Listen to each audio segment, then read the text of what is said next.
नीतीश कुमार का वो शर्मनाक बयान जो उन्होंने विधानसभा में दिया, जिस पर नीतीश कुमार ने सदन के बाहर और भीतर दोनों जगह माफी मांग ली, लेकिन बीजेपी मुद्दा छोड़ने को तैयार नहीं और अब बीजेपी पर नीतीश की पार्टी की तरफ से पलटवार किया गया है। जेडीयू के नेता हैं, बिहार सरकार में मंत्री विजय चौधरी, उनका बयान सामने आया है।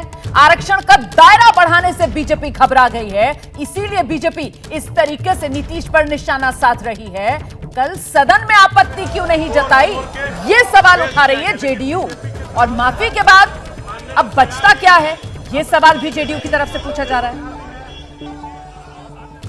कल उनको बुरा नहीं लगा, न इस सदन में न उस सदन में, लेकिन आप सोचिए कि ये आखिर पिछले 14, 16, 18 घंटे में क्या हो गया कि अभी उनको बहुत बुरा लगने लगा, ये सोचिए। और आप भी अगर जरा गहराई से सोचेंगे तो आपको स्पष्ट हो जाएगा कि बात दो ही है कि एक तो जातीय गणना के सफलतापूर्वक संपन्न होने पर इनका सिर चकरा रहा है, दूसरे उसके आधार पर जो कल मंत्रिपरिषद ने निर्णय लिया है विभिन्न पिछड़े, अति पिछड़े, अनुसूचित जाति, जनजाति के आरक्षण की सीमा को बढ़ाने का, तो ये बिल्कुल अकबका गए हैं। नीतीश कुमार का वो शर्मनाक बयान, जिसके बाद सवाल ये पूछा गया कि साहब एक मुख्यमंत्री की इतनी अमर्यादित भाषा कैसे हो सकती है। आज नीतीश कुमार ने अपने कल वाले बयान पर माफी मांग ली, सदन के बाहर भी भीतर भी, लेकिन बीजेपी अभी भी नीतीश कुमार पर आक्रामक है, जिस पर जेडीयू की तरफ से कहा जा रहा है कि साहब सिर्फ और सिर्फ ध्यान भटकाने के लिए आरक्षण वाले मुद्दे से बीजेपी रणनीति अपना रही है। दिव्यांग, आपका आंकलन?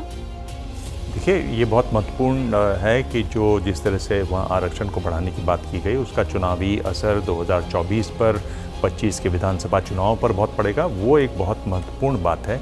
और ये जो चुनाव हो रहे हैं, जो सेमीफाइनल जिनको बताया जा रहा है, उन पर भी इसका बहुत ज़्यादा असर पड़ने वाला है। पर जैसे मैंने पहले कहा कि बीजेपी भी इसके लिए तैयार रहेगी। और एक बैकवर्ड क्लासेस की आत्मसम्मान की सभा हुई तेलंगाना में, वहाँ प्रधानमंत्री ने कहा कि तेलंगाना तैयार है इस समय बैकवर्ड क्लास के मुख्यमंत्री के लिए।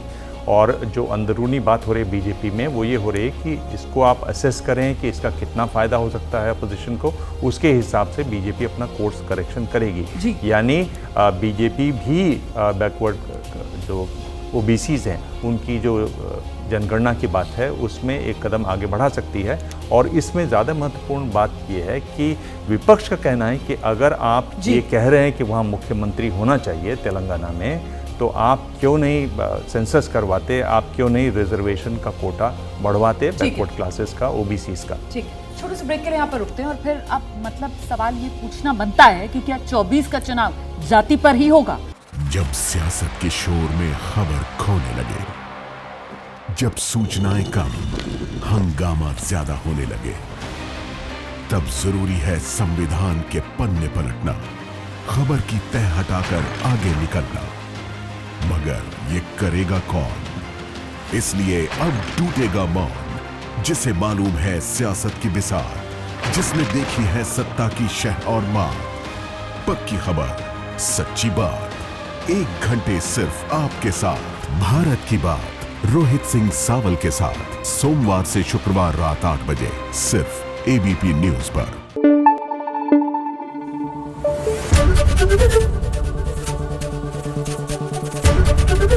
एबीपी न्यूज आपको रखे आगे।